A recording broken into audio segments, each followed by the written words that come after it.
Well, good morning, Wisconsin. My name's Harold, and I'm an alcoholic. It's great to be with you. You all look wonderful. Where'd you used to be on Saturday morning? Pulling cigarette butts out of the red Solo cup with John? Yeah, probably so. But I'm grateful to be here. I'm from St. Louis, Missouri. My home group is AA on the Rocks, and we meet on Wednesday nights in St. Louis. So if you're ever in St. Louis on a Wednesday night, we're in the inner city, right by Botanical Garden, Charlotte neighborhood, strong three-legacy group. You'll love it. If you get a hold of me early enough, we will host you. We will put you to work. We will get some mileage out of you, I can promise. And whether it's the treatment center, the prison, all of it. I asked John. I've worked John over 1 million times. He's been to St. Louis. I put in the work big time. But I'm grateful to be here. My sobriety date's April 7th, 1987. I come from a great line of sponsorship. My sponsor, most of my sobriety, was a gentleman named Tom I. Some of you may have known Tom, heard some of Tom's stories, and Tom changed my life. I just tell you that. And my sponsor today is Steve L., who comes from Nashville. And this whole little entourage right here is family to me. I know all these guys backwards and forwards, and I know John, your speaker last night. He's just like a brother to me. We share nightly inventory, have for years, and I know the insides and outsides of his life, and he knows mine. So I'm grateful to be here and not just share the good news, but it's the best news ever. All right, it's the best news ever, and especially if you're sitting here and you're just trying to figure out, am I alcoholic? Do I really have this thing? Or I have this thing, but I can't overcome it. Or maybe I'm here, I'm abstaining from alcohol, but I feel so spiritually separated. I feel like I'm missing something. I feel like I'm disqualified. Whatever your deal is here this weekend, I'm just glad you're here. And I really hope and pray you walk out here better than you walk in. And I'm just here to share, my journey with that. And my experience in 37 years of being here, there's 3 types of people that come to AA. There's those who make it happen, there's those who watch it happen, and there's those who don't know what's happening at all, right? And I've been all 3 of those cats. And I didn't know what was going on when I got here, and I watched AA happen for a long time. And it was almost 3 years before I got into the Make It Happen that changed my life. I want to thank the committee, Sarah Lynn, and everybody else who had anything to do with inviting me to come. Just a great facility, and Luke, it was great to have Luke, a young man who's a few years sober, 22, on fire, and makes me feel really old hanging out with Luke. I almost felt like Luke and Yoda last night sitting around, right? Because he's drilling me with questions, like an auctioneer, just one question after another. He's hungry for questions. And I'm like, Luke!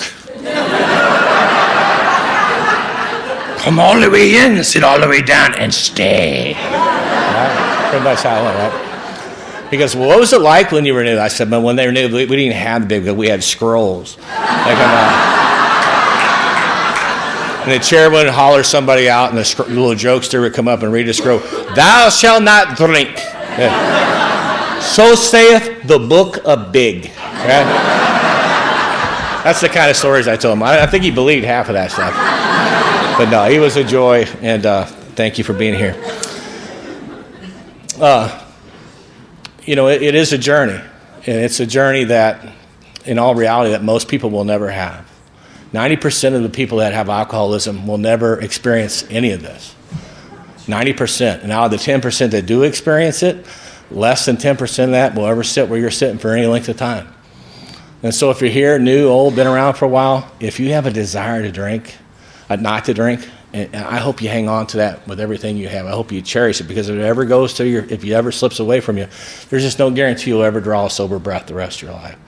So I hope you hang on to it. I cherish it. I'm as involved in Alcoholics Anonymous today as I've ever been in my life. I have a great life. I'll just start with that. I live in St. Louis. I'm married to an amazing woman, Susie. We have 5 kids. None of them have ever seen this guy drunk or blowing my life up. We have 4 grandkids. None of that's perfect. I just spent an hour and a half with John this morning. We were just unpacking a lot of that stuff this morning. He is sharing his life, me sharing mine. But I have an amazing life. I have a storybook life. Pretty much since I've been here, it's kind of like if you took an S&P 500 fund, 1925, to today, it's up. I'm up. There's been some recessions, no doubt about it. And we'll share some of those. But, in reality, it's just been up. So when I say come all the way in, sit all the way down, and stay is the hardest part. And it is the hardest part. And I hope that you stay. And if you do, then you'll finally, You'll move from that watching happen to make it happen, and it'll change your life. I don't care where you went. So I just want to share that journey of how that's unfolded for my life. I was introduced to AA in 1979 in the Department of Corrections. And I just come out of a facility that already had another charge on me, and they took me from there, and they brought me to another space in northern Missouri up by Iowa border. And in this facility, a couple members, 5 members from Alcoholics Anonymous brought AA into that facility. Now, I was far from saying yes to their invitation, but it was an adequate demonstration of recovery. And I think it's on page 105 of Bill Sees It. Right in the middle of the page, there's an excerpt that the title of the excerpt is Chief Responsibility. And it says, our chief responsibility is to deliver an adequate demonstration of Alcoholics Anonymous to the newcomer. And I think that's important. I didn't understand it then. I definitely understand it today. And why is that? Because alcoholics, especially newcomers, whether they're in a confined space or they're just sitting in your meeting, they listen with their eyes and they think with their feelings. They listen with their eyes. They watch. And that's what I did. I watched. I observed. I didn't want what you had, but I definitely watched you. And it was authentic. It was an adequate demonstration. And I had a parole officer and I had a prosecutor that understood my condition more than I understood it. And they offered me a plea bargain. They said, kid, here's your plea bargain. You can either go back to Boonville Correctional Center for 2.5 more years, or you can go into this treatment center for 30 days. Now, I quit school when I was 13, but I knew 30 days was a heck of a lot shorter than 2.5 years, right? That was a pretty easy plea bargain, yeah. So I went to the plea, and I took the plea bargain. It was the carry in. It was by this time I moved on. It was 1980. So they took me from that space to the carry unit. And I did my 30 days like I was doing 30 days in the county jail. It was just not a big deal. I'll do my time. And I was nowhere close to conceding anything, you know. But I listened. And the big buzzword back in those days was chemical dependent. That was what they used in the treatment centers. And I could kind of concede I might be a chemical dependent because my drug of choice was, don't mind if I do, right? What does that mean? Well, it means I've probably done birth control more than once. That's what that is. That's what it means. So I was a get high freak, you know. So I could kind of identify that, but I hadn't really done the dance to the level I would do the dance with King Alcohol yet. So I was far from conceding that. But we were in a little rural town, farm town. They threw us on a bus. They took us to meetings, and one of these vans looked like one of those senior vans, like an Oates bus. You could probably see my poor little face smashed against the glass as I was arriving to the meeting. And we get to this meeting in La Plata, Missouri, and this lady who looked like Mrs. Claus. She had big white hair. I mean, she was just a joy. Big red cheeks. Her name was Millie Mae. She was a rock in mid-Missouri. And I walk into the meeting, and she says, come here, kid. And she set me down. She bought me an orange crushed soda. I remember it like it was yesterday. Bought me an orange crushed soda, set it down. But it was a small meeting. Everybody had to talk. It was a discussion meeting. So it came around my time to talk. And I said, well, I'm here because the Department of Corrections said I had to come. I only got so many days left, and you'll never see me again. Because I ain't like any of you people. I made that declaration. And this woman, this pure, sweet Mrs. Claus woman, turned on me right in the meeting. She grew horns, fangs, and a tail. Right? Smoke shot out of her nostrils, fire shot out of her mouth, and she said, just keep drinking, you dumb little bastard. It's all going to happen to you. And she became my first resentment, Alcoholics Anonymous. Right? This is my introduction to AA on the outside. And now the beautiful part of that, because I won't get back to it, is that when she had her 30-year anniversary, I was the guy who got asked to come and speak at her birthday. So that's how things come full circle, if you stay. But I didn't stay. And I got my 30 days. The Thomas boys picked me up. I don't know who the Thomas boys are in Wisconsin, but they're the Thomas boys. And where I'm at, back then you could ride in the back of pickups. They pulled up the pickup. I jumped in the back. They handed me a big plastic jug full of pure grain alcohol mixed with some punch, called it jungle juice, I think. Gave me the jungle juice, gave me some pieces of paper with some Snoopy on it. And off we went to the Sheraton River, to one of the best parties I've ever been to in my life. It was a summer party, keggers everywhere. It was just awesome. And the highlight, I took that coin that they just gave me for 30 days, and I walked down to the river, and I skipped it across the river, pounded my chest, made some big hillbilly rebel yell, like I had victory over the DOC and treatment, and that was the last time I thought of not drinking for a long time. But that was my introduction to Alcoholics Anonymous. But I say that, but all that stuff, even though I said no to the invitation, which most people do, it was still an adequate demonstration in 1987 when I finally burnt my life to the ground. Guess where I went? All the way back to northern Missouri, where the seeds were originally planted. Why? Because I listened with my eyes. And it was an adequate demonstration. So it's so important what we do. I didn't know that when I got here. I know it today. And I take it very seriously as an individual, as a group, as a district, as an area, as McHenry's Soberfest conference. How we carry ourselves matters. People are watching, not just members, but also staff, etc. So I take it serious today, but not always did I take it serious. I was born in the Ozark Mountains. Right away, people go, well, I know about Ozark. I watched that on Netflix, all right? And years before that, they said, I know about Ozark. I watched Deliverance, right? So all these shows, that they make reference to people like me and Amy. Amy's a hillbilly girl. And what does that mean? It means our trees don't fork probably. Amy and I are probably related. We don't even know that. We go back far enough. She's probably a sibling of mine. Yeah, seriously. But anyway, I grew up in the Ozark Mountains. I was born to the greatest mom on the planet, my mother, Mama Long, period. She was the only parent I had. My dad, she ran my dad off, and I'll talk about that in a second. But it was just my mom. Her parents died young. She had no parents. She had no grandparents. I never had anybody in my life. I had no siblings, no aunts, no uncles. Mama Long. That was it, starting out in life. My mom was married to 2 alcoholics, one in St. Louis. She had a son and 2 daughters. The insanity of that alcoholism and that relationship drove her away. She left. She just MIA, gone, I'm out, and was gone for 10 years. Nobody knew if she was dead or alive. And she resurfaced on the western side of Missouri, right on the Kansas-Oklahoma border in Nevada, Missouri, in a state mental hospital. That's where she landed. And she got out of there, and she met another alcoholic, happened to be my dad. And the game was on again. And I came out of the marriage, and about 2 or 3, she said, I'm just done. She didn't have Al-Anon. She didn't have recovery, but she was just done. She was beat to death. And she ran him off, and she turned her will and life over to the care of God as she understood God, which was her Catholic roots, her Catholic faith. And she never wavered on that till the day she died. And she blossomed, matured, and became an incredible, amazing, dynamic, legendary, generational woman in my life, but in the lives of countless people. So I was blessed to be raised by her. But this is right at the beginning. She was a newcomer to her journey. I'm not a recovering Catholic. Sometimes you hear people go, I'm a recovering Catholic. I don't have any bald spots where they ripped my hair out or anything. But she put me in a parochial school. My mom wanted me to know 2 things. She wanted me to know that she loved me. And she told me that almost every day of my life.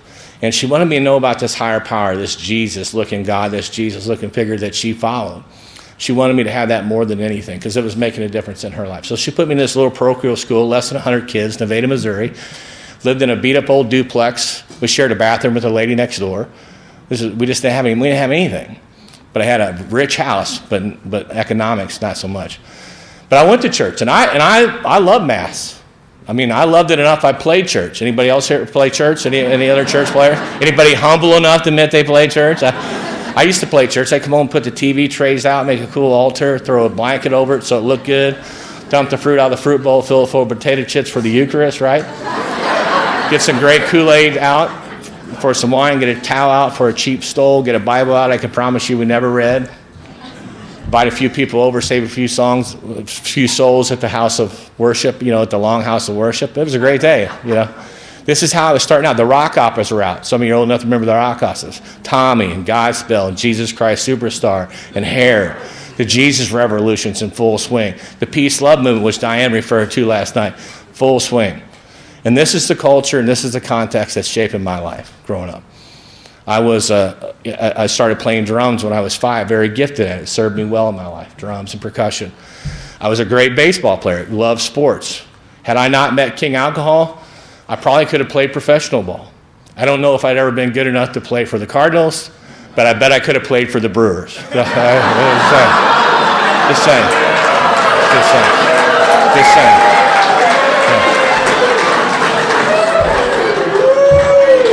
We were friends a minute ago. I don't know what happened there. But all kidding aside, this is how I started out. Now, when you're raised by a mom who's been married to 2 alcoholics, and it didn't go well, when she teaches you about the birds and the bees, it doesn't go very well, right? Because the moral of the story is all bees are scumbags, pretty much, right?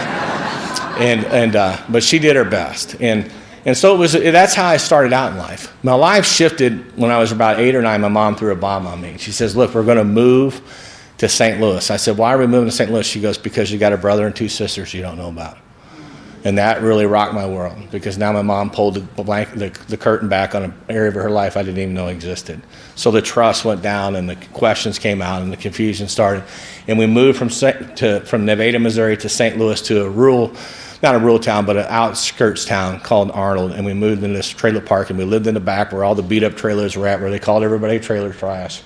And I was no longer able to go to a private school anymore. I was in a public school system, went from maybe less than 100 kids to thousands of kids.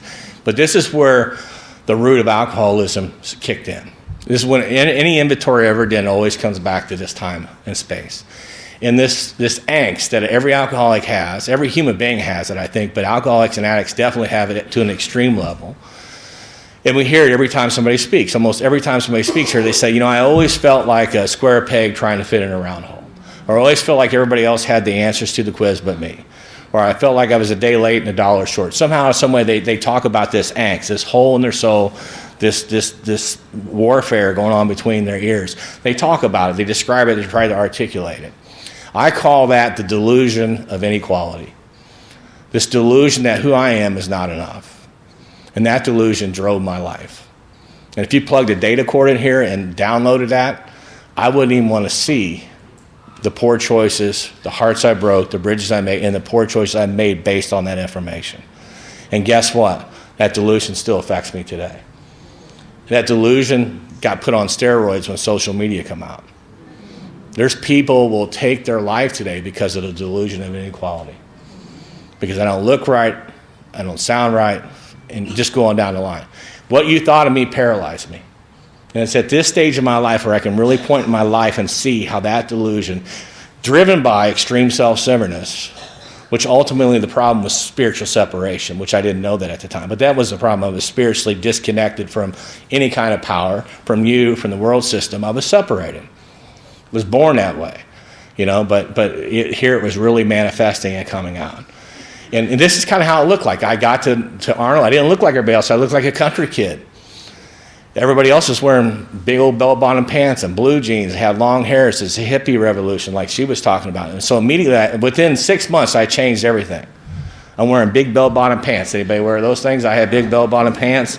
Laney's making those popular again. But I had the big bell-bottom pants. I had the brown suede boots with the red shoestrings. Billy Jack was a badass at that time. I wore a black Billy Jack t-shirt with a blue jean jacket, peace signs, peace that. Took the thumbtack out of my KISS poster, pierced my ear, grew my hair long, made a headband out of a piece of belt, had gap teeth, had freckles. I looked like a freaked out Alfred Newman or Howdy Doody magazine, right? That's what I look like. It's pathetic, really. You look at old pictures and I only got a couple. It's pretty pathetic. But that's the delusion of inequality driving my life. It just drove my life. And it still can today if I'm not spiritually centered and I'm not accountable what's going on in my life, then what you think of me can still drive my life. It can move me from a hero to a zero in about nanoseconds. And so I have to be attuned to that. I didn't know that then, because my answer to any of that, if you would have asked me my whole life, how you doing, kid? I'm fine. I'm good. Whatever, I give you the Heisman to keep you at bay. Because I couldn't even begin to articulate what was going on with me. But I would do whatever. And I grew up on the streets. My mom didn't have any education. She worked all kinds of jobs. By the age of 10, I just did what I wanted to. And I grew up on the streets. I just came and gone as I pleased. And as being a drummer, I got invited into spaces I didn't belong in. Older teens, kids in their 20s, some people in their 30s. I'm just a punk kid. But I'm in these circles, trying to fit in, be cool, be somebody. My goal was to be Peter Criss from KISS. That was my ambitions in life. That was it. That was about as far as it went. And then somebody invited me to smoke a cigarette. Somebody invited me to smoke a joint. Somebody invited me to do this. And my mom drank her whole life. She always had whatever cheap beer was on sale. And she always had a fifth of Old Crow whiskey underneath the sink. Some people, old-timers, call it the Dirty Bird. And I was a young altar boy for a while, from kindergarten to the 4th grade. Did I drink some of her liquor? Did I smoke some of her cigarettes? Did I pilfer around with the wine at church? The answer is yes to all those things. But I wouldn't count any of that stuff as my first drink. I really just look back to the moment in time when I drank and it changed my life. And that was somewhere between age 11 and 12. And one of my bandmates, his name was Steve. And Steve, his parents were in Florida and he invited me to a party. I'd never been to a party before. And I get to the party and I walk in, there's girls, there's dope, there's smoke, it's loud, it's very intimidating. And he's behind the bar playing the big bartender. And he goes, "Hey, man, what are you drinking?" Nobody had ever asked me that in my life. I had no clue what to say. I said, "I guess whatever you're drinking is what I'm drinking." He made me a big glass of slow gin and Coke. And I went over and sat down on the couch, and I finally got the courage to take a drink, and it tastes like Robitussin. It tastes like cough syrup. So this isn't that bad. I hit a little more and started to get that warm sensation we get from King Alcohol. I loved it. Started to get a smile on my face. I hit a little harder, smile got a little bigger, hit a little more, got even bigger. Eventually, it wrapped all the way around my head, And it was an apocalyptic moment that changed my life forever. Apocalyptic meaning something that's been unveiled to you you never experienced before in your life. And it changed my life. And just like John, I didn't say it out loud, but internally in my subconscious, I pretty much made a declaration to myself, all of this, I'm doing this for the rest of my life. Because nothing ever made me feel the way King Alcohol made me feel. Not my mother's love, not playing sports, not playing music, nothing. Nothing seemed to reduce or eliminate completely that delusion of inequality that drove my life 24/7, 365 days a year. Nothing. And I loved it. I got as sick as I've ever been off alcohol that night. I'm sure I said my first foxhole prayer that night, or plea bargain prayer, a prayer that we all know well. You know how it goes. God, if you get me out of this, I'll never do it again, right? We know that prayer. And if you're really alcoholic, you got to add this to it. And this time, I really mean it. Okay, right? You burnt that prayer. You burnt that prayer to the ground, right? You burn it to the ground. I lied to my mama that night. I didn't drink the next day, the next week, or the next month, probably. But my life shifted from that moment on. And I wanted to live that lifestyle. And I did everything I could to do it. And we didn't have any money. And it led to a life of crime and some serious stuff. Cops at my door before I'm a teenager, taking me away for good before I'm even a teenager. Broke my mom's heart in every which way you could crush it, stomp it, smash it. I did it. Quit school when I was 13. I was gone for good by the time I was 15 years old. And I don't have a big luxury talk up here to talk about all the crazy fun times I had with alcoholism. My life dance with King Alcohol was one of survival. It truly was, all the way till I came and crashed in 1987. I drank why you drank, same reason, for the effect produced by it. But I lost control from day one. Pretty much from day one, I had no control. And my life was just in shambles. I went from one place to the next. And my life was driven so much by delusion. And I'll talk about some of those delusions, but that first one's the big one, the delusion of inequality, the one that still affects me today. 100 forms of fear, self-pity, self-delusion, how do you want to describe it? But that's the delusion of inequality. That just who I am is not enough. It drove my life. Man, can't even tell you how much that drove my life. And the choices I made behind it. But I ended up in all these places. I would have told you when I came to Alcoholics Anonymous, especially when we got to the fear inventory, I would have said, I'm not afraid of nothing. And if you want to fight about it, well, I'm a scrapper. Let's go for it. That's the delusion, that I wasn't afraid of anything. But when I read that for the first time, driven by 100 forms of fear, I wasn't afraid of nothing. This is how delusional we are. And this is an example. So when I got sent to Boys Town, and I'm in the back of the car by myself for the first time, separated from my mother for the first time, on my way to this juvenile facility, this delusion of inequality, the boys, I call them the boys. The voices, the committee, the dark side, the evil power, the lower power, the devil himself. I don't care what you want to call it. How many voices are there, Harold? Well, if I had to go to a counselor, they'd charge me a group rate. There's a lot of noise going on, right? But this is how this manifestation works in my mind. This is exactly how it went. And it's all inside. You can't go to an all-guys camp with the name Harold. The name Harold sucks. And then it just kind of puts its arms together and shuts up, turns its head away from you, lets you think about it. And you're thinking about, well, who do I know named Harold? There's no Rambo guys named Harold. There's no guys in 50 Shades of Grey named Harold, right? There's nobody in Dirty Dancing named Harold. That's a dilemma. My middle name was Eugene. Well, laughing, get it out of your system. Go ahead. Right? And my last name's long, so you take that acronym, it spells hell. Hour and a half ride to St. James, Missouri. To this place I was going. We got off the exit. I changed my name to Jeffrey Allen Long. That's what it stayed till I came to Alcoholics Anonymous. But I would have told you I wasn't afraid of nothing when I got here. You see the power of that delusion? It absolutely drives our life. And it's not just alcoholics, it's all human beings. But man, we really got it bad when it comes to that.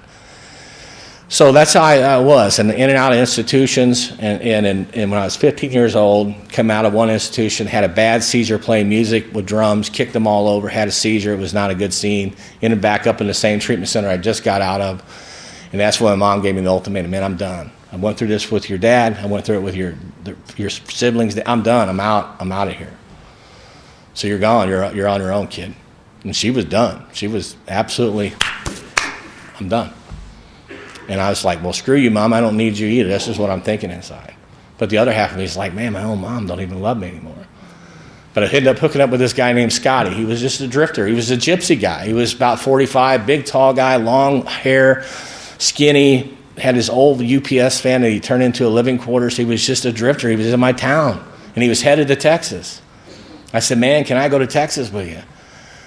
He go, yeah. Long story short, it worked out. I'm not even old enough to drive a car. Just think about this in today's context. And I'm in a vehicle with a guy I barely know, and we're on our way to Texas. And I lived for the next several years all over the South. I was only with him for a short time, but I just gravitated to different places. I was in Nashville for 6 months, in Knoxville for 6 months, in different parts of Texas, and ended up in Ackworth, Georgia, at 19 years old. Some of you know Charlie Daniels, heard of Charlie Daniels, right? He wrote a song called The Devil Went Down to Georgia, right? Looking for a soul to steal, right? Well, he found me. Just a FYI, he found me in Ackworth, Georgia. In Ackworth, Georgia, I lived in this beat-up old trailer park called Red Barn Trailer Court. And it was the hillbilly reject mobile home court of the South. Because everybody on my street, there was nobody from the state of Georgia on my street. Everybody was like North Carolina, Kentucky, Tennessee, all of them rejects, all of them kicked out, everybody on the run. Nobody had a car, nobody had a license, everybody's on parole. How bad was it? I lived next door to 3 guys named Pork Chop, Hollywood, and Screwdriver. That should tell you what kind of clientele I had. But this is my life. I'm a drummer, I'm playing in honky tonks, I love the saloons. You could call me a saloonitic, right? I love those places. I still love those places. When I go to Nashville, hardly a time I don't go to Broadway Street. Love it. Love live music. Love it. Still today. Bill would call it the gay chatter. Still love it. Still love all that stuff. But I was living the dream, I thought. But my life was in shambles. And so this is my first dance. So, we had this delusion of inequality, but then there's this big delusion that kills most alcoholics, and that's that I'm not alcoholic. The delusion that I'm not an alcoholic kills most of us. And this is what it looks like on steroids. And if you're new here, you'll hear people talk about the alcoholic mind or king alcohol or whatever, this hopeless state of mind and body. This is what they're talking about. This is what it looks like in live action. So I'm 19 years old. I'm living in Ackworth, Georgia. I wake up, I've been a blackout drinker my whole life. I also had this gift, and I know some of you had this gift. We'd go to the honky tonks and we started drinking. If we started drinking something a little hard or mixing it with something else, not every time, but a lot of times, somebody wanted to punch you at least once before the night was out. Anybody else have that gift besides me? I see some hands going up. I had that gift. And so wake up with a pop knot on your head was not uncommon. And I woke up on a Saturday morning, Ackworth, Georgia. It was wintertime. I had boots on, blue jeans, flannel shirt, jacket, beige vest. Didn't even make it to my room. I just laid out on the trailer floor. Woke up with a big tomato head. That's what we call a hangover in the South. Had no clue how I got there, what happened. As I looked down, I seen I had blood all over my hands, blood all over my jacket. I thought, man, what happened to me? And I got up and I figured somebody just kicked the dog snot nasty out of me. And I went into the bathroom and I started looking and I couldn't find anything. And as I got undressed, I realized somebody sliced me all the way around my arm and stabbed me in my rib cage. To this day, I couldn't tell you what happened. But it's really irrelevant. What happened next is important. If you're new here tonight, I ask you to lean into this because this is alcoholism. This is how powerful this delusion is. Because I sat on the front porch of that trailer. I'm 19 years old. I'm shaking. I'm trying to smoke a cigarette. I'm as emotional as you could be. I got snot running out my nose. I'm scared to death because I don't know what happened in my life. I'm sick of this life. I'm sick of this rat race. But I'm just telling you, if there's nothing between you and John Barleycorn, there's nothing between you and King Alcohol, you're going to succumb to King Alcohol every single time. There was nothing between me and King Alcohol, but I call King Alcohol the great compromiser because he will meet you where you're at. And he don't even care if you come to this conference. You don't even care if you go to these meetings, as long as you're not going to do what's going to transform your life. And I was sitting on that deck, and I'm sitting there, and And I'm mumbling to myself, man, I got to do something different than what I'm doing. And King Alcohol is like, you know what, kid, you're right. You do need to do something different. And you need to do it quick. But before you do anything drastic, walk in here and grab your old Army jacket. And let's walk up here to the Magic Market and get a quart of beer and a pack of smokes. And it sounded like the best advice I heard all morning. As insane as that idea was. I didn't even wash the blood off my hands. I got the old Army jacket, and I started the jot up to the liquor store. And that sense of ease and comfort came over me before I ever got there. I'm already feeling better. I almost skipped to the liquor store. I'm already feeling better. I haven't even got the drink yet. You know how it goes? And I got the drink. I come out, pull the bag down, pop the top, psh, made that noise we all love. And King Alcohol, the spirit of King Alcohol comes out. And I take a mighty pull. Make that pucker face we always make the first drink of the day.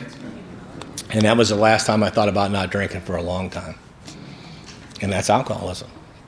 And that's exactly why most people will die from it. And that's why if you ever drink again, there's no guarantee you'll ever stop. And that was me. I hitchhiked to Marietta, Georgia. I got sewed up, and the game was on. I made it back to St. Louis in 1985 on the run again. Landed in St. Louis, and my bottom came pretty hard within a 2-year period, but it really happened all within 8 weeks. I got arrested for a 4 DWI conviction. I was involved in a multi-fatality drunk driving accident. I wasn't driving. I was a passenger in one of the vehicles, but everybody in another vehicle lost their life that night. And when I came home from that, it was 3 o'clock in the morning coming home from a gig in Illinois, East St. Louis, and I was pretty much blacked out through the whole thing. I wake up to all this stuff, and I get home to my apartment, beat up old apartment, nothing but beer in the refrigerator, maybe some pickles, maybe. And I'm sitting there, and I'm just crushed. It's just like somebody took out my soul and cut it in half.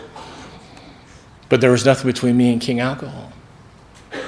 And so literally within an hour, I'm already popping the top on another beer after I just come home from a multi-fatality drunk driving accident. And in less than an hour later, I'm behind, or less than a day or two later, a week later, I'm behind the wheel of a car and I get arrested again for a 50 WI, which was felonies, parole violation. I'm on my way back to the penitentiary. So I'm in a cage in St. Louis for the umpteenth time. I'm in a cage. And I just got on my knees in that cell, and I said the most honest prayer I've ever said in my life. It was simply, God help me. And what was the difference between that prayer and all the other plea bargain prayers which I already laid out for you? What was the difference between that prayer? And the difference I know today is that it was honest. It was, in our book says God doesn't make too hard of turns for those who honestly seek God. I didn't know that's what I was seeking, but I was honest about turning from this thing. I'm honest about not living this way no more. So I got bailed out, and guess where I went? All the way back to northern Missouri. There was all kinds of help in St. Louis. I didn't know any of it, but I went all the way back to northern Missouri. Why? Because I listened with my eyes, and that's where I went. I knew it was familiar, but I also knew I needed a piece of paper to stand in front of the judge and plead for my case. I didn't need an attorney to tell me that. I didn't need anybody to tell me that. I was in trouble. I knew I was going back to the penitentiary. That was my motivation. I didn't go there to get sober for the rest of my life or go to AA. I just went there, and I still had seizures while I was there. My buddies called them the episodes, and I still had these episodes. But finally, I got clear to go, and I got a knock on the door. And this guy comes into my room. His name is Gary. He's about my age now, a little younger. He says, "Hey, man, my name's Gary. You're on the list." I said, "The list for what?" Defense, right off the bat, defensive. To go to a meeting. I go, "What kind of meeting?" He goes, "An AA meeting." And he goes, "I'm like, out of here?" And he goes, "Yeah, I'm not going to that." "You're not going?" I said, "I'm not going, man. So just go away." And he did. He left. And a few minutes later, he came back and he did something beautiful. He opened the door, and the only thing he did was stick in his head. He stuck in his head. He goes, "Well, do me a favor." I said, "What's that?" He goes, "I want you to smile and get it over with." And then he left. And I thought, what the hell does that mean? I never even heard of that before, smile and get it over with. But whatever it was, within seconds, I had willingness I didn't have seconds before. Literally, I'm like, the Spirit lifted me up and put me on my feet. And I'm out scouring the halls, and I find the guy. I say, "Hey, you still going to that meeting?" He goes, "Yeah, I'm still going." I said, "Man, that is awesome." "Why is that awesome?" "Because I want to go with you." He goes, "Man, that's great." I said, "Why is that so great?" He goes, "Because you're the only one I could get to go." All right. So now you're like, well, what did I just do? What did I just sign up for? Another foolish decision by Harold Long. But we go, and it's a true story. A little rural town, Kirksville, Missouri. Walk down 2 flights of stairs to get to the parking lot. And we could take this little section right here and pass the basket and pay for his car. It was just a piece of junk, no exaggeration, 1970 pea green Plymouth Duster, trashed. It made John's little car look like a Cadillac. I'm just not. I mean, seriously, the floorboards were rusted out, trash, hot wired stereo, big box speakers in the back, trash everywhere, no exhaust. And we hop in this car, and we're going to drive down to where all the churches are at because this is what we do. And he cranks this thing up. He's got 2.5 months of sobriety. He wasn't trying to work steps or being a sponsor. He was just trying to share the best news ever the best way he could. And he cranks this car up. Whom, whom, whom. No exhaust, and the carbon monoxide's pouring through. Seriously, you're trying not to die from asphyxiation. The whole time you're like this. And he's over there with a smile that wraps around his head. Why? Because he's experiencing the bright spark of one alcoholic talking to another. He is experiencing the magic. And he starts giving me the AA pitch, telling me how great his life is since he quit drinking. And I'm an observer. I'm looking at him, and I'm looking at his car. I think I introduced the word right then. Dude, I hate to admit it to you, but it pretty much looks like your life sucks to me. Be honest with you. And he says, well, tell me about your car. I don't even have a car. And the rumor is you got a big trial going on. How's that working for you, right? He just dug it in there. But we get to the meeting, and I don't even think he knew what he was doing, but he knew enough. And he gave me some of the best advice I ever got in AA. This is the advice. Harold, we're going to go into this meeting. He kept calling me Harold. Nobody had called me Harold for years. I guess that was my name on the clipboard or whatever. And I didn't fight it. I couldn't tell you that now, but looking back, I didn't fight that. I just accepted it. But he said, Harold, we're going to go in this meeting tonight, and if they would call on you, let's hope they don't call on you. But if they would call on you, here's what I want you to say. My name's Harold, and I'm an alcoholic. Don't add anything to it. We know you're from the Ozark Mountains, and you probably snorted some of that, smoked some of that, huffed some of that. And again, you're from the Ozark Mountains. You probably slept with a few farm animals, too. We already know that. But just be Harold the Alcoholic. And I've been Harold the Alcoholic from that day on. Some of the best advice it's served me well. But I went into the meeting, and I sat down, and I asked a question that all of us have asked, or at least we had it to ask. And maybe you're sitting here tonight asking this question if you're new this morning. And that question I just asked this guy before the meeting started. I said, how long have we got to come here? Seriously, how long do we do this? How long does this last? I had no idea. Is it 6 months, 2 years, a year? And he's kind of puzzled by the question, but he looked at me, and his answer was prophetic. He says, until you want to. I'm like, that wasn't good news. I didn't even want to be there that night, much less than last night. And I dang sure didn't want to be there when I looked like that guy. And I guess who I look like? I look just like that guy. But that wasn't good news because recovery was punitive to me. It sounded punitive. When I walked out of places like you're being sentenced to never drink again for the rest of your earthly life, and that was not exciting to me. And if you're sitting here with that doom and gloom in your soul, welcome to the club. I had no idea what laughter and not being a glum lot and what joyous intimacy with friends and all that meant. I had no clue. I was so far from that. I was so spiritually blocked off. That spiritual separation gap was wide. And I was just hopeless. The only thing that ever gave me any ease and comfort in my life, relieved the care, boredom, and worry in my life, you're telling me no to for the rest of my life. And this is a dilemma I faced. So I came back to St. Louis, and I didn't go to AA. And luckily enough, this guy kept calling me. Man, did you go to AA? No, I didn't go to AA. Why? I don't know why, Gary. I was just consumed with the trial. That's all I cared about was this trial.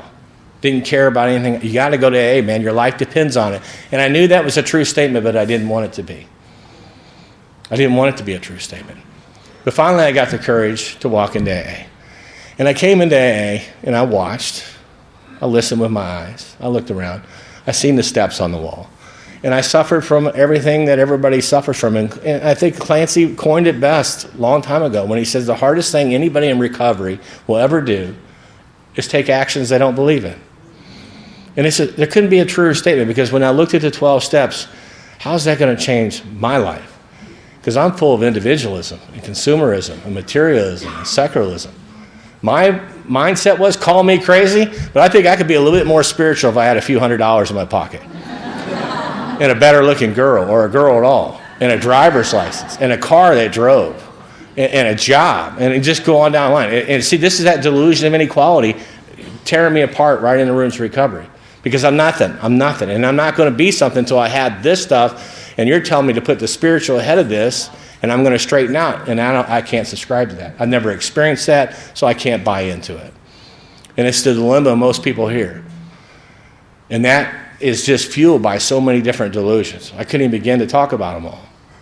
And so I just watched it happen. I was on step none for the first 3 years I was here. If you were at the last international, the person from Australia who spoke Friday night, it was great. They said, I did everything right in AA, but 12 things, right? It was awesome. I said, well, that's my life. That is my story right there. I had a sober band. I mean a killer band. And we checked out the band last night, me and my sidekick over here, Luke Skywalker. Me and Lukey, we were checking out the band for a little bit. But I had a sober band. We had a great time. We played all kinds of amazing stuff. I played on sober softball teams. I went to the dances like you're going to have tonight. And we would come to the dances dressed like the Bee Gees, man. And if you don't believe me, I'll show you a picture. I got a picture on my phone. I mean, black diamond shirts. I mean, big jam pants like MC Hammer. You didn't think the hillbilly got it, did you? But the hillbilly got it. I could get down with MC. But this is how he showed up. That saved my life. But I wasn't getting unblocked.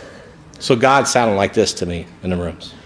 The spiritual experience really hadn't happened to me because I hadn't done the work to remove the debris that was blocking the channel, which was going to solve the separation problem and restore me to sanity and lead to a life beyond my wildest dreams. I wasn't doing that work. And if you're not doing that work, you're probably not going to stay here because the pain of this delusion of inequality, this pain is so intense that you're going to eventually want it to go away. You're not going to be able to take it anymore. And if you come to meetings, and this is one of the delusions of meetings, you can go to lots of meetings. We hear it all the time in treatment center, go to 90 meetings in 90 days. Hey, what's your plan when you leave here? Well, I'm going to get a sponsor when I leave, and I'm going to go to 90 meetings in 90 days. That's great. It's awesome. Not going to change your life. I mean, you'll meet friends. You need all those things for accountability, encouragement, motivation, inspiration, but it's not going to change your life. You got to remove the blockage. And I didn't get that for a long time. But eventually the pain, when I'm talking about that pain, got so bad I finally humbled myself to ask a guy to sponsor me. His name was Roy. I went to his house. I said, Roy, will you help me? And I could walk to his house. That's why I asked him, because I could walk to his house. I didn't have a car. And I said, Roy, you help me? He says, yeah, come to my house. We sat down. He says, Harold, you've been sober now almost 3 years. Tell me about your life. And I said, I'll tell you about my life, Roy. I don't have any education. I don't have a GED. I got a criminal record. I don't have a driver's license. Probably never will have a driver's license the rest of my life. I got a piece of crap car that's held together by 8 bumper stickers that I can't legally drive. I got a dead-end job. Roy, my life sucks. You could take the word sucks, capitalize it, highlight it, italicize it, make a neon sign out of it. That's my life, Roy. And I just vomited that all over his table. And he listened to it very gracefully, and he said, Harold, I'll be the first one to admit you've had a tough life, dude. I'll be the first one to admit the hand you got dealt in life is a tough hand. But I hope you're going to hear what I'm going to tell you. And what he told me that night, friends, was as true that night as it is as I sit here today with you on November 23rd, 2024. Just exactly what he said. Harold, everything you have in your life right now, you've attracted to you by the person that you become. And the day you're man enough to own that truth is the day you're on your way to some real change. But till you can own that truth, this vicious cycle you're on, you're eventually going to drink again because you're not happy about your sobriety. I know you don't think so because the desire is not to drink still there, but you're like a candle in the wind. Eventually it's going to go out. Or you're going to do what my dad did. My dad was 54 years old. He could never get sober. He ended up taking his life. So you're going to do one or two things, man. You're either going to grow or you're going to go. And the $1,000,000 question is, what do you want to do? It's a question everybody here has to ask on a daily basis. What do you want to do? And I knew he was going to say work the steps. And again, that delusion, the spiritual, the head of the material, that mathematical formula, we call it spiritual mathematics. It's where 2 + 2 doesn't equal 4, right? It's where the impossible becomes possible. I hadn't applied any of that. I still had the material ahead of the spiritual. And you have to come to the end of yourself to switch those around, I believe. And for some of you, it happens when you get here. I mean, you're just so defeated in every aspect of your life. You put down I'm in. And you had and it's awesome. But for many of us, like myself, you put down the booze because in your mind, alcohol is a problem. And you put it away and you just think you're going to get better. Well, you do, obviously. If you've been abusing king alcohol, your life's going to get better physically, mentally, spiritually, emotionally. A little bit anyway. But then eventually it plateaus and the spiritual separation is still there. You're still blocked off. There's no sunlight of the spirit on your soul. And you feel that irritable, restless discontent and you just want to jump off a freaking cliff. And you can't take it. And the pain's so great. And you got to deal with that. And the steps is how we deal with that on an ongoing basis. It's not a systematic thing. Here's this podium. We can take it from Walmart. We do 12 steps. We got a podium. It's a way of life for the rest of your life. And none of us do it perfectly. Anybody got it all figured out? Thousands of people here. Nobody's raising their hand. We all suck. We need each other to do it right. So whatever we can get out of it. But this is where we're at. But I had come to the end of myself, finally. And I was willing to take actions that I didn't believe in, finally. And guess what? It changed my life. And its taste is so good, I never stopped from that day till now. And it didn't happen in one big cataclysmic explosion. But I'm telling you, no matter how far down the scale you've gone, you can come back. But the delusion is you can't. And you have to overcome a lot of delusions. The delusion that I'm not alcoholic is the first one, and most never even survive that. But when you get here long enough, you're going to come up against this delusion, and it was right there in front of me. Right there in front of me, and I call it the delusion of victimization. My life sucks because of you, because of them. And I wouldn't say it that way, but it's our fourth step would say, to conclude that others was wrong is about as far as most of us ever got. That's how our inventory would say it. But that's what it is. And here's the problem with that. Here's the problem with that delusion, is I can drink myself to death and it's not my fault. I can blow my veins out, I can blow my lungs out, I can blow my nostrils out, I can blow my brains out, and it's not my fault. I can sit in a 9x7 or 10x6 jail cell for the rest of my earthly life, and it's not my fault. And there's victims sitting here right now, I promise you. And how do you get rid of that card? Because some of you have been heavily traumatized. I mean, I get it.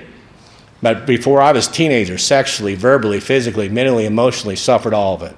I could sit here and swap stories with you all day with it. So I had a blame list as long as the Mississippi River with a lot of co-signers and a lot of enablers on it. And that makes it really hard to toss that victim card. But ask yourself, have you ever met a happy victim? I haven't met one yet. And I've met thousands of people. But that had me by the throat and up against the wall.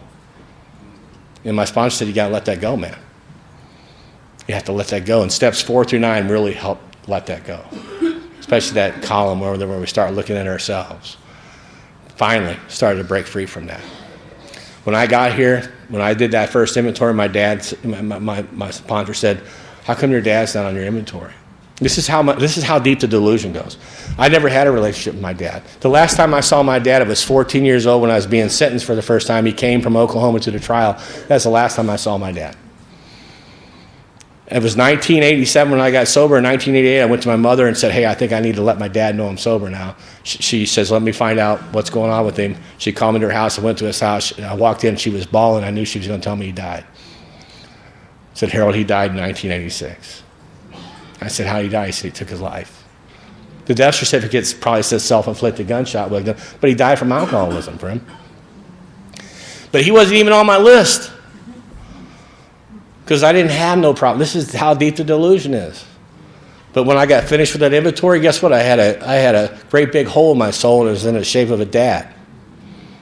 That's the shift that had to happen in my life. And so this is getting free from all that. And finally started to break free from it. But then you come right up against the delusion of impossibility. And the older you are when you get here, the bigger this delusion is. It's a powerful delusion because you look at your life, you pull open the blinds, you see Mount Wreckage out there in the distance, you see all the hearts you broke, all the bridges you burnt. Man, there's little hope my life's ever going to amount to anything, so why even try? And when you have that delusion going, guess what it does? It fills your soul being your mind, will, and your emotions. It fills it full of discouragement, and you quit. That's why we got a recidivism rate of 60, 70% in the prison systems. It's why people go into treatment, they go into detox, they go into residential, and they're already defeated before they ever get into residential. It's one more time, one more detox, one more treatment center because their soul is filled with discouragement. It's impossible that our life's ever going to amount to anything. And the older you are, the tougher that is because time has passed you by, and you broke a lot of hearts, and you burned a lot of bridges. And that's where I sat. I looked at I don't have an education, I don't have a GED, I got a criminal, how am I ever going to do anything other than wash dishes and take commercial transportation? How am I ever going to do anything different than that? And this is where the mathematics comes in, where 2 + 2 doesn't equal 4. My sponsor, Tom, had a beautiful quote. It was a play off another old quote, but he put it in his own words, and it says, when preparation meets opportunity and God does introduction, great things can happen. But I wasn't prepared for the opportunities. The opportunities would come and they would go. because I wasn't prepared for them. Now I'm starting to work the steps, and guess what? 2 plus 2 doesn't equal 4 anymore. And the impossible becomes possible. As Tom, my sponsor, would say, if God's got work for you to do, the walls come down. And it's true. If you're sitting here in that space, know that that's true. And I'm going to share a few stories to prove that to you. But I started that journey. It didn't happen in one big cataclysmic explosion, but the opportunities came. I made amends to that mom of mine. 3 years sober. Finally, I was able to get in front of her graces. She finally trusted me enough to even sit with her for long enough to have a conversation. But shortly after, she said, well, I want you to stop what you're doing. I want you to come work for me. She was in the insurance industry, very successful at it. One of the first women to do what she did. And I said, Mom, that's great. She worked for a big national corporation. I said, they're never going to let me work for you, Mom. So just let's get that real. She goes, let me worry about that. I just want you to say yes. I didn't trust any of it. I said, okay, I'll go to your interviews. And I went to the last interview with the vice president of this major organization, and I had to borrow a tie from my neighbor to go because I didn't even own a tie. My tie came down to here. He was a beer drinker, and he worked at Budweiser. He didn't have a tie. He gave me a clip-on tie that came down to here. Seriously, this is a true story. I show up to this appointment. This guy's name was Art Johnson, and Art says, you know, the only reason you're in my office is because of your mother. This is who she became, I told you. He said, the only reason you're sitting here is because of your mom. I have a great deal of respect for your mother. There's nothing about you that gets me excited. But if you're going to work here, you're going to do 3 things. And this became the model for my life. You're going to work hard, you're going to work smart, you're going to work honest. And if you don't do one of those 3 things, you won't work here. Tell me you understand that. I said, I understand that. He says, get out of here. That doesn't mean anything. Just get out of here.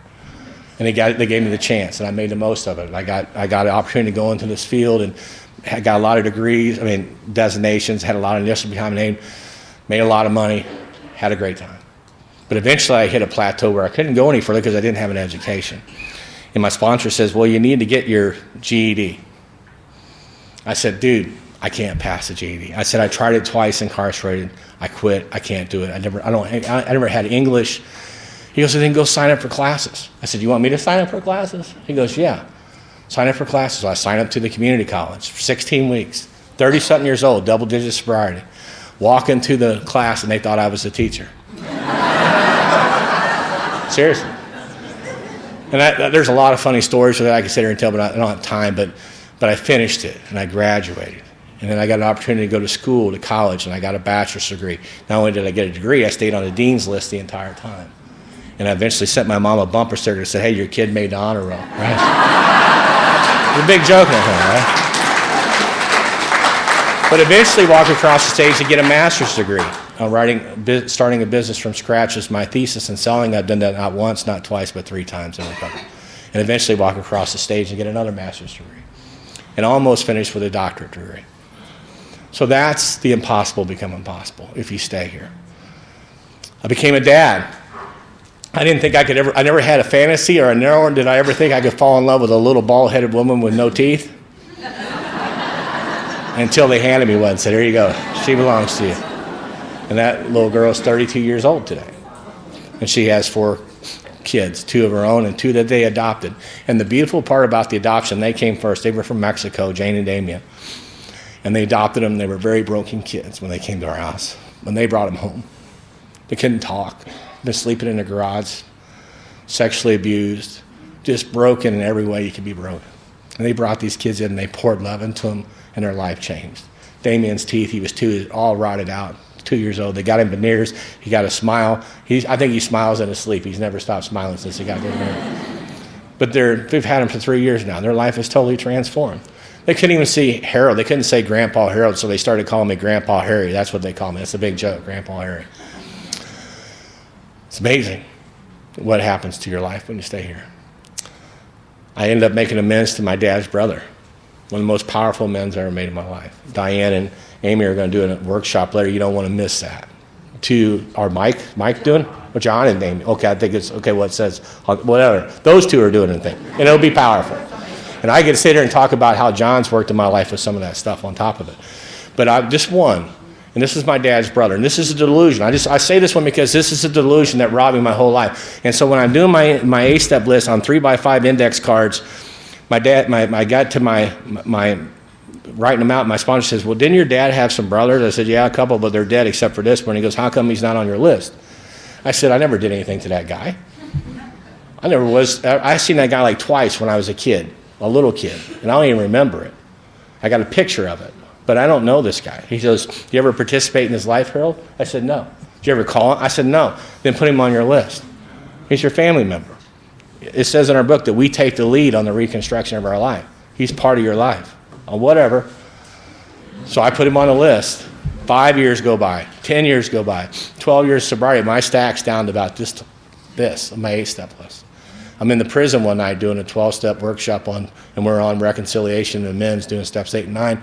And I talk about my Uncle Bob, and one of the offenders, one of the members on the inside called me out and says, "Hey man, when are you going to just shut up and do it?" I'm like, "Dude, I bring this meeting in there to you." Yeah. But he had me. And I went home the next day, and I got the willingness. I turned on the computer, and I Googled Robert and Betty Long, Buffalo, Missouri. I said, "That's got to be my Uncle Bob and Aunt Betty." So I sent a card. I just put a little synopsis while I'm writing them, and they got it, and they immediately sent me a card back. And they were excited. They were ecstatic, and they had their own delusions of what had happened to them. They didn't know if I was still alive. And then they called me. My Aunt Betty called me. Said she wanted to make sure I got the card. I said, "I got that card." Says, I really need to come and see you in person to make this official, to really do this amends right. She goes, "I don't care about all that men's stuff. I don't know about all that men's stuff, but we would love to see you. We would welcome that." So we scheduled it for just not long after that, and I drove to Buffalo, Missouri, 3 hours from my house. And our book says that 9 times out of 10, the unexpected is going to happen. It's a powerful promise. We talk about the 12. That's a big one right there. 9 times out, that's 90% shot. It's going to go better than this grandiose mind can come up with. Well, I get to Buffalo, Missouri, small town, drive into the town, drive down Locust Street, pull into their driveway, little one-story ranch, 4-car garage. There's 3 cars, or 4-car driveway, 3 cars in the driveway, 1 spot for me. I look and I see cars going this way. I look and I see cars going that way. I'm like, damn, these people got a lot of cars. I'm a nervous wreck. Done lots of amends, but still nervous. I get out. My Aunt Betty comes down the front porch, little sawed-off country lady, and she's got a big smile. She goes, "Well, he looks like a long." She's reporting to the people behind her. And I walk up, and my Uncle Bob comes out.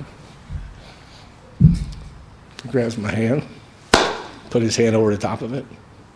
He says, "Welcome home, son. Come inside. I got some people you need to meet." And we went inside, and every one of his kids, grandkids, the rest of his family, a whole family of Longs, there to welcome me back into their life. It's powerful. And the reality of it is, it was available the entire time. But this delusion of inequality and all my other twisted deceptions kept me from that. And I can promise you there's a ton of Uncle Bob stories sitting here right now. Because of that delusion, you haven't taken any action on it. Mama Long, I made amends to her. She died in 2015. She got cancer. We were at her hospital room. She only lived 8 days. We were surrounded by her in the hospital room. And I put a set of headphones on her head for the last time. Her eyes opened for the last time. She had death in her eyes. And I said, she woke up and I said, "Mom, don't worry about it." I said, "It's just I'm putting these on." And I said, "And I'm playing a little music for you. It's Frank Sinatra." She loved Frank Sinatra. So I got your old Frankie on there for you. And Mom's last words were, "Everybody needs a little blue eyes."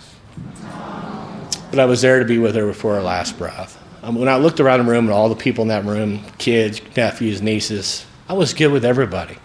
I've been fully restored, friends. My life has been fully restored. I live a storybook life.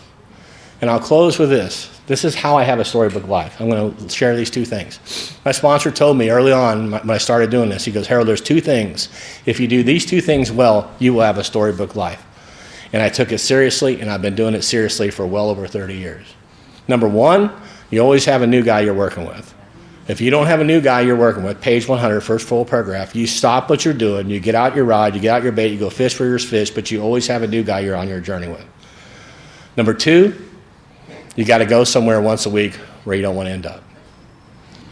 And by overcoming these delusions, the delusion of inequality, the delusion I'm not alcoholic, the delusion of victimization, the delusion of impossibility, the delusion of spiritual disqualification that was removed when I finally did 4th and 5. I finally got the stuff out of the channel, the sunlight of the Spirit shining on my soul. I started to heal. I had the experience, page 75 to the T, my life. But then this delusion, there's no real purpose for my life. What am I going to do in my life? And this, if you do what I'm telling you, you'll find all the purpose you ever want, because that's all we talk about in Alcoholics Anonymous, purpose. Our primary purpose, our singleness of purpose, our group purpose, and our real purpose. And this gift of sobriety is a gift. And you can't keep it if you don't give it away. If I had this water bottle and I fill it all the way to the top, can I put any more in it? And the answer is yes. But before I can do it, I got to pour out what's already in. And you got to continue to pour it out. And so this is what I was taught. So I started in a Skid Row mission in St. Louis, 1990, and I went there every Thursday and every Saturday till 1993. Hardest day I ever did in my life. In 1993, I got a phone call. It was a guy who said, hey, man, you want to come out to this prison and give a talk? I started laughing. I said, dude, do you know who you're talking to? He goes, yeah. I said, man, they're not going to let me come out to the prison. He goes, man, I got a lot of pull out here. And he goes, you've been off paper for a while. I'm pretty sure I can get you in. I said, well, let's just say that's true. Let's pretend. I made a pact a long time ago. I ain't never, ever going on that side of the fence for you or anybody else for the rest of my life. He says, well, run that by your sponsor and call me back. And you know how that went, right? So long story short, I became a volunteer in corrections. I've been a volunteer in corrections ever since. I'm in a maximum security penitentiary every week, have been for over 30 years. I go to a treatment center twice a week, have for over 30 years. 75% of the AA I do is in a confined space. I go to my home group, and then I'm in a confined space, and I get to do a few things like this. John's been with me to several of those places. That's the life I live today. It's the greatest life. It's the game changer. On page 1052 of our book, it says, do you have a sufficient, the members asking the fellowship. He's asking you the question. Here's the question. Do you have a sufficient substitute for king alcohol? And the answer is yes. And it's vastly more than that. It's a fellowship in Alcoholics Anonymous. And that word fellowship, if you pay attention, is in the noun, in the verb form. Not the noun, the verb, meaning you're going to have to participate in your own recovery. But if you do, if you come all the way in, sit all the way down, and stay, the most satisfactory years of your existence lie ahead. Truth. You're going to make lifelong friends. Truth. Your imagination is going to be fired. Truth. But you're going to have the privilege to walk shoulder to shoulder with other people and help them rediscover life. And when you do that long enough, you're going to finally know what it means to love your neighbor as yourself. You're going to move from a taker to a giver. In 1996, I had a guy with 2 life sentences sitting in my prison cell, or in our group, who killed his father. And he had 2 life sentences. He started to work the steps, and his life started to change. In 2006, he came into our group with a smile wrapped around his head because his life had been totally transformed. He said, you're never going to believe it. I said, what is it? He goes, I got it out there. I'm going home 2008. I said, that's great. So I said, you call me every day till I tell you not to. He called me in 2008 on his way home. He said, hey, man, I'm in the car. I'm on this cell phone, man. It's pretty cool, man. I got a cell phone. I said, yeah, I got one. I said, go home, enjoy your family, call me in the morning. So he called me the next morning. You could hear the joy. Not happiness. Happiness is very circumstantial. This is joy. He says, man, you're never going to guess what I've been doing all morning. I said, well, you haven't been with your wife for 21 years. I know what you've been doing all morning. And we laughed about that. He goes, no, man, you're not going to believe it. I said, what is it? He goes, man, I'm sitting here opening gifts. And I got, what, welcome home gifts? He goes, no, man. I'm opening birthday gifts and Christmas gifts and Father's Day gifts since 1996 when he started this journey. And he's like, you'll never guess what I got for Christmas in 97. I said, what'd you get? He goes, I got a Miami's Dolphin jacket. I don't know why he likes the Dolphins. That's part of the disease itself right there. But I said, but this is spiritual mathematics, friends. This is spiritual mathematics. I said, well, the killer part is you're not going to believe it, but I got 4 tickets sitting right here on my desk for you to watch the Rams play Miami in 4 weeks in St. Louis. That's when the Rams were still in St. Louis. He says, who do I take? I said, who do you want to take? He says, we'll take Big Rig Bob. He had life in 45. We'll take Gary. He had life in 20. And I'll go. Hell yeah, I'll go. So we all went. We ate pancakes. We went to the game. Had time of our life. At halftime, the lady behind us says, man, you guys are having a great time. I said, yes, ma'am. It's awesome. She goes, I've been watching you guys. You guys aren't even drinking. I said, no, ma'am, we're not. She goes, well, it's a good thing. I said, why is that? She goes, because the way you guys are carrying on, you'd probably end up in prison or something. She had no idea who she's talking about. But friends, that's the magic. That's what's changed my life. That's what keeps me on fire for this thing. That's what I keep doing. And I'm going to keep doing it till I can't do it no more. One day at a time, hopefully. So thank you for the life you give me. Here's the life you give me. Here's the life you give me. 4 things. You give me a life of humility. You give me a life. You taught me how to live and love sacrificially. You taught me how to live an other-centered life. And you taught me how to love everybody, even the people I just don't care for. Alcoholics Anonymous is the most kingdom of God thing there is on the planet. When you checked in, when you registered, they didn't ask you who you voted for, what your politics were, what your gender was, what you thought about this, what you thought about. They just said, you're glad you're here. Here's your registration. Come and join us. Here you are. You're looking for the kingdom of God. You're sitting on it. The red X is underneath your chair. You're sitting in the most kingdom of God space I've ever seen in my life. And I'm privileged to be a part of it. So thank you for the opportunity. And most importantly, thank you for my life. That's all I got.